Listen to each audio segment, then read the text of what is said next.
I always say for the modern tantrics, for today's tantrics, I always say, I will teach you to walk. It is nice, you can walk in this dimension. As soon as you go to water, you cannot walk, you have to swim. So Shiva and Shakti are like very subtle, very transcendental. This whole idea that I am Shiva and you are Shakti is not that right. It will be like, if I walk there, I will go ploop inside. So it's only in different dimensions. In the dimension Shiva and Shakti, Shiva and Shakti. Here, I am a spark of Shiva and Shakti, little fine, little spark. And in this spark, I model my life as per the Dharma. Yeah? There are a lot of modern ideas that I am Shiva, you are Shakti, but the dimensions, they forget there are different dimensions.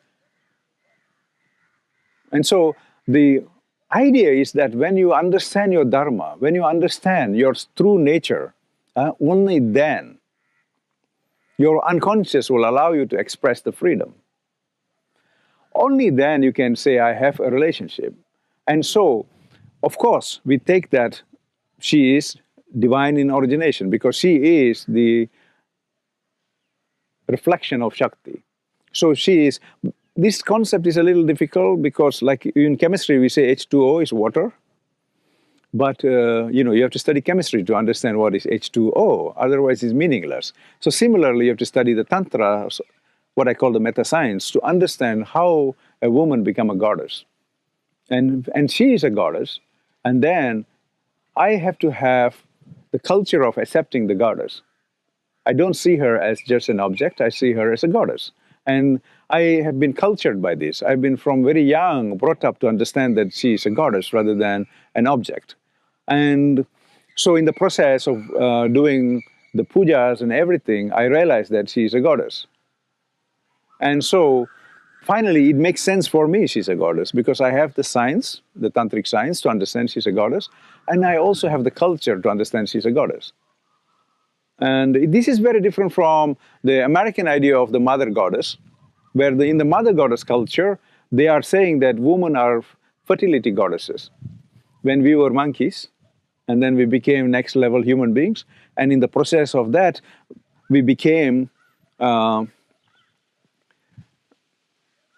men became territorial, hunters, women became gatherers. These are preconceptions from this time. It's nothing to do with the realities. And from this concept, we are looking at women as gatherers, and from the position of gatherers, we are thinking that, especially women's study or feminism says that women became fertility goddesses. Fertility goddesses means, I don't know. And they use these icons from Mesopotamia, Indus Valley, where women with big breasts, big hips, and then they are saying that they are the fertility goddesses. And this is called the mother goddess culture. It was used in the 70s to explain woman a newer way of sexuality rather than the masculine dominant sexuality of the time. So this is different. We are talking something else. We are talking meta-science. And then you have this goddess culture where after several decades, they realize that still human relationship is lacking. It's not working. At least in the American context, in the journals in the Berkeley, where the women studies, they write all these things. So they're saying like, because of our gender preoccupation, we are always gender focused. We are always giving a lot of attention to gender. She's a woman and I'm a man, like this. And so because of this, we are not able to have a harmony. And so they are saying like, let's take her as a goddess, an hypothetical goddess. So it's almost like a fiction of the time. You just imagine that you're a goddess. But in the Indic systems, you are studying and you know that you are a goddess. It's a meta-science. And so the Buddhist system also, you know that you are Tara.